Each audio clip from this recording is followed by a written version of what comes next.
Berjumpa kembali dengan saya Sam, teolog Protestan Karismatik di Morning Star Ministry Channel ini. Kiranya kasih karunia dan damai sejahtera dari Allah Bapa dan Tuhan kita Yesus Kristus dan perusahaan Roh Kudus menyertai kita sekalian. Pada kesempatan ini saya akan melanjutkan materi yang ke-9.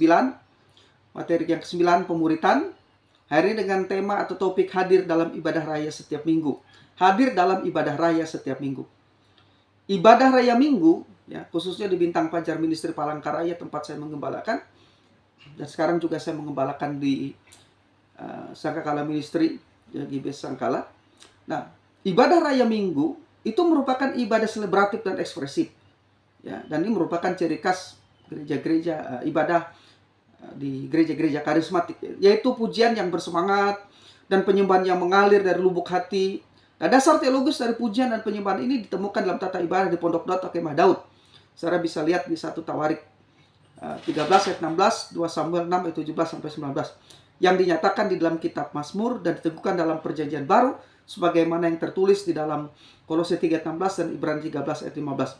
Pujian dan penyembahan dalam liturgi ibadah di Pondok Daud tersebut bersifat selebratif dan ekspresif, seperti bertepuk tangan, bersorak-sorak, berseru, menyanyi, menari, mengangkat tangan, bersujud, berlutut, disertai iring-iringan musik. Saudara bisa lihat di 1 Tawarik pasal 23 ayat 5, 1 Tawarik pasal 25 ayat 5-6. Di YouTube saya ada materi tersendiri tentang hal ini, mengapa ibadah karismatik itu bersifat selebratif dan ekspresif. Jadi cukup kiranya saya menjelaskan itu, bahwa di dalam ibadah karismatik itu polanya adalah ibadah yang selebratif dan ekspresif, dengan referensinya adalah pola ibadah di Pondok Daud atau di Kemah Daud. Ya. Nah, sekarang pertanyaannya, mengapa kita harus ke gereja? Karena kita bicara ibadah ke gereja. Ini sudah saya singgung di materi sebelumnya, tapi saya kira perlu untuk mengingatkan kembali. Gereja adalah tubuh Kristus yang terdiri dari banyak anggota yang berlainan, yang menempatkan anggota dalam tubuhnya adalah Kristus sendiri. Ayat rujukannya 1 Korintus 12 ayat 18-20 dan Roma 12 ayat 4-5. Nah, komitmen di gereja lokal berakar dari keyakinan bahwa Allah menurut kehendaknya yang berdaulat telah menetapkan dan menempatkan setiap orang percaya di gereja-gereja lokal. Nah, karena kita sadar mengetahui bahwa Allah menempatkan kita dalam gereja-gereja, maka kita perlu komitmen di gereja lokal. Karena, satu, gereja lokal merupakan persekutuan dari keluarga Allah secara rohani. Efesus 2 ayat 19-20. Dua, gereja lokal merupakan tempat untuk mengasuh, merawat, mengayomi, atau dengan kata lain, gereja lokal adalah tempat di mana proses pemuritan dilaksanakan. Yang ketiga, di gereja lokal orang percaya diajar, dididik, dibentuk, dilengkapi, dan bertumbuh bersama secara rohani. Efesus pasal yang keempat, ayat yang ke-11 sampai ayat yang ke-16. Keempat, di gereja lokal orang percaya saling membantu dan melayani. 1 Korintus 12 ayat yang ke-7. Dan yang kelima, di gereja lokal orang percaya saling menjaga, saling melindungi agar terhindar dari kemunduran rohani. 1 Korintus 10 ayat 12, Ibrani 10 ayat 25, Yakobus 5 ayat 19. Dan yang terakhir yang keenam, di gereja lokal orang percaya dapat mengambil bagian dalam misi Kristus di dunia ini. Efesus pasal 2 ayat yang ke-10. Nah, sekarang tujuan ibadah apa sih? Karena kita menganjurkan untuk jemaat aktif, ya, hadir, diwajibkan untuk hadir dalam ibadah raya setiap minggunya. Ya. Tujuan ibadah apa? Secara vertikal, ibadah bertujuan untuk membawa setiap orang datang kepada Allah dan memiliki hubungan pribadi dengan Allah. Karena hal yang paling penting dalam kepercayaan Kristen tentang ibadah adalah kehadiran Allah. Ya. Matius 18 ayat 18, 1 Korintus 14 ayat 25. Itu secara vertikal. Namun secara horizontal, ibadah bertujuan untuk membangun tubuh Kristus. 1 Korintus 14 ayat 5. Kemudian ayat yang ke-15 dan ayat 26. 1 Timotius 4:13. Jadi, secara horizontal, ibadah bertujuan untuk membangun tubuh Kristus. Kemudian membina persekutuan dengan sesama. 1 Korintus 10 ayat 16-17. Dan menerima berkatnya. 1 Timotius 6 ayat 5 dan 6 dan Ibrani 10 ayat 25. Itu tadi tujuan ibadah. Baik tujuan vertikal maupun tujuan yang bersifat horizontal, ya.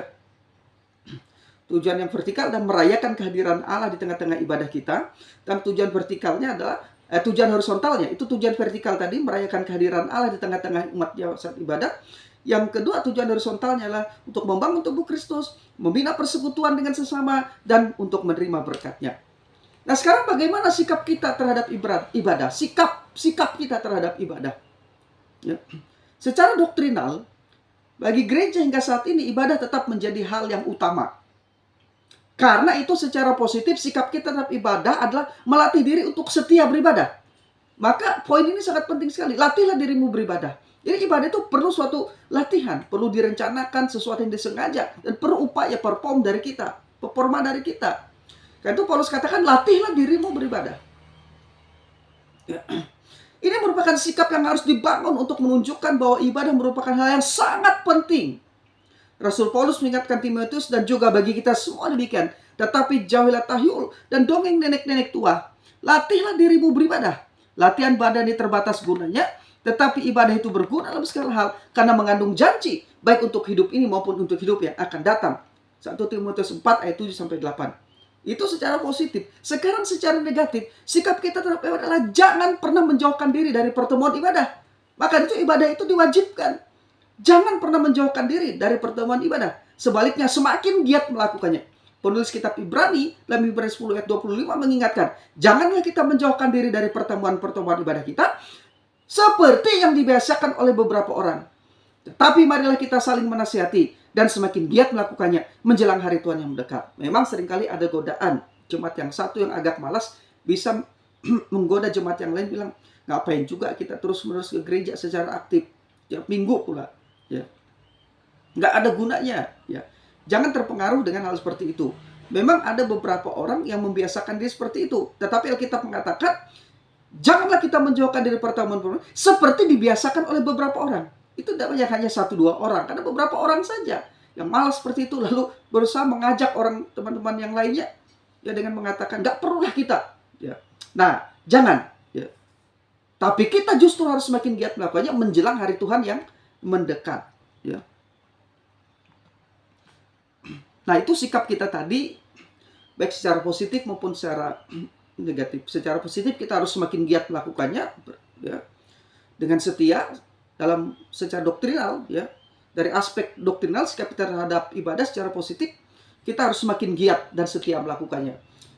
Secara negatif, dari aspek doktrinal, kita jangan menjauhkan diri dari pertemuan-pertemuan ibadah. Ya.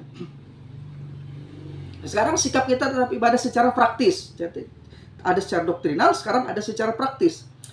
Dalam beribadah di gereja, kita harus memelihara ketertiban, kesopanan, dan kerapian. Ini etika. Ya. Di 1 Korintus 14 ayat yang ke-40. 1 Korintus 14 ayat 40. Maka seharusnya sikap kita dalam ibadah adalah sebagai berikut. Yang pertama, hadir tepat waktu dengan cara tiba di tempat ibadah sebelum ibadah dimulai. Usahakan hadir tepat waktu. Kecuali karena ada halangan atau rintangan hal-hal yang di luar kendali kita. Ya, tapi kalau tiap minggu, ya, selama 1 tahun itu kita lambat terus, itu berarti unsur kesengajaan sudah. Ya. Dan itu tidak baik bagi diri. Itu ada hal yang buruk bagi saudara. Jadi bagi saudara yang terbiasa telat ibadah, lambat ibadah, datang di tengah ibadah, bahkan sudah mau dekat doa dan berkat baru datang. Dan ini menjadi kebiasaan saudara. Itu adalah kebiasaan buruk, saya katakan. Ya, dan saudara tidak mendapatkan berkat apapun. Karena itu sengaja beda dengan orang yang terlambat karena mungkin bannya bocor, karena mungkin mobil mogok atau ada halangan tengah jalan. Itu faktor-faktor yang tidak disengaja. Ya. Tapi dia tetap berkeinginan untuk datang beribadah. Ya. Nah, jadi hadir tepat waktu dengan cara tiba di tempat ibadah sebelum ibadah dimulai. Usahakan seperti itu. Yang kedua, memakai busana yang layak dan rapi, bukan busana piknik atau ke pantai. Ya. Jangan sama sekali pakai busana piknik atau ke pantai. Ya, tapi busana yang sesuai dengan norma-norma dalam kita beribadah. Memakai busana yang layak lah dan yang rapi. Ya. Bukan busana yang mahal. Ya. Busana yang layak dan yang rapi. Ya. Bukan busana piknik ataupun busana yang digunakan untuk wisata atau ke pantai. Yang ketiga, mempersiapkan persembahan syukur sebelum berangkat dari rumah. Jadi memberikan persembahan pun harus direncanakan. Ya. Persembahan syukur kita harus dipersiapkan. Karena biasa dalam ibadah ada bagian-bagian dalam ibadah itu seperti pujian penyembahan, firman Tuhan, dan juga ada pemberian persembahan syukur serta doa dan doa berkat. Ya. Yang keempat, membawa Alkitab dan dan perlengkapan ibadah seperti buku catatan, ballpoint, dan sebagainya. Karena memang di dalam ibadah kita dianjurkan untuk mencatat poin-poin penting di mana kita menjadi berkat, ya, dan menerima berkat Tuhan melalui pemberitaan firman Tuhan jadi catatan kita. Selain itu catatan-catatan kita juga dapat kita bagikan di grup diskusi atau kelompok kecil nantinya selesai ibadah raya. Kemudian yang kelima, Tidak membaca buletin atau sibuk dengan bacaan lain atau ngobrol selama beribadah. Ya. Karena di beberapa tempat ada orang yang sibuk membaca ketika pendeta memberitakan firman Tuhan atau ibadah dimulai. Atau sibuk dengan ngobrol saat ibadah. Simpan dulu obrolnya, nanti setelah ibadah kan bisa. Yang keenam, kita perlu menghargai pemimpin ibadah yang menjadi wakil Tuhan dalam ibadah kita. Baik itu WL maupun pengkhotbah. Kalau pemimpin ibadah minta kita berdiri, kita berdiri. Kecuali kalau kita memang sakit kaki dan tidak bisa berdiri. Ya. Kalau pemimpin ibadah minta kita bertepuk tangan, ayo mari kita bertepuk tangan. Ya. Kita perlu respon. Ya. Yang ketujuh, kita pun perlu menghargai orang-orang yang terlibat dalam ibadah yang melayani dan yang menolong ibadah kita agar berlangsung dengan baik. Salah satu sikap yang menghargai adalah kita mau diatur agar tertib, bukan kita yang mengatur mereka. Ya. Ini sikap kita penting. Cara kita menghargai mereka adalah kita tidak menginterupsi percakapan atau mengganggu kekusukan sesama kita yang beribadah dengan membiarkan telepon genggam kita berbunyi dan dengan seenaknya kita menjawab panggilan telepon tersebut. Maka telepon itu di silent, mode silent, atau dimatikan saat ibadah. Nanti setelah ibadah bisa gunakan waktu itu secara luas untuk menelepon dan lain sebagainya. Yang berikutnya, ya, ibadah itu adalah persekutuan kita dengan Tuhan dan sesama. Karena itu kita perlu menghargai kehadiran Tuhan dengan sesama. Ya, caranya tadi ya, HP kita silent. Ya, jangan menyambut telepon atau ngobrol di telepon saat orang lagi ibadah, di tengah-tengah ibadah. Ya. Yang kesembilan, ibadah bukan tontonan. Karena itu dalam beribadah di gereja, kita tidak bisa bersikap seperti menonton film di bioskop. Ya, kita bisa makan seenaknya, memberi makan anak-anak kita sepanjang ibadah berlangsung. Itu bukan tempat untuk memberi makan anak-anak saat ibadah. Bukan tempat untuk kita makan saat ibadah. Bukan tempat untuk kita ngemil saat ibadah. Maka kita pun belajar menahan diri untuk tidak makan dan mengajar anak-anak kita untuk menghormati Tuhan dengan tidak makan di dalam ruang ibadah saat beribadah. Saat beribadah. Ya, setelah ibadah silahkan Bapak Ibu makan dan minum di tempat yang telah disediakan. Ya. Jadi itu tadi sikap kita terhadap ibadah. Jadi sikap secara doktrinal maupun sikap secara praktis sangat penting. Sehingga benar-benar ibadah itu menjadi sesuatu yang khusyuk, menjadi sesuatu yang benar-benar kita laksanakan. Dan kita untuk memuliakan nama Tuhan, merayakan kehadiran Tuhan, membangun dan menguatkan secara seiman, ya, dan akhirnya menguatkan diri kita sendiri dalam ibadah itu. Dan ibadah itu berkenan di hadapan Tuhan. Ini yang bisa saya bagikan. Saya Sam, teolog Protestan Karismatik.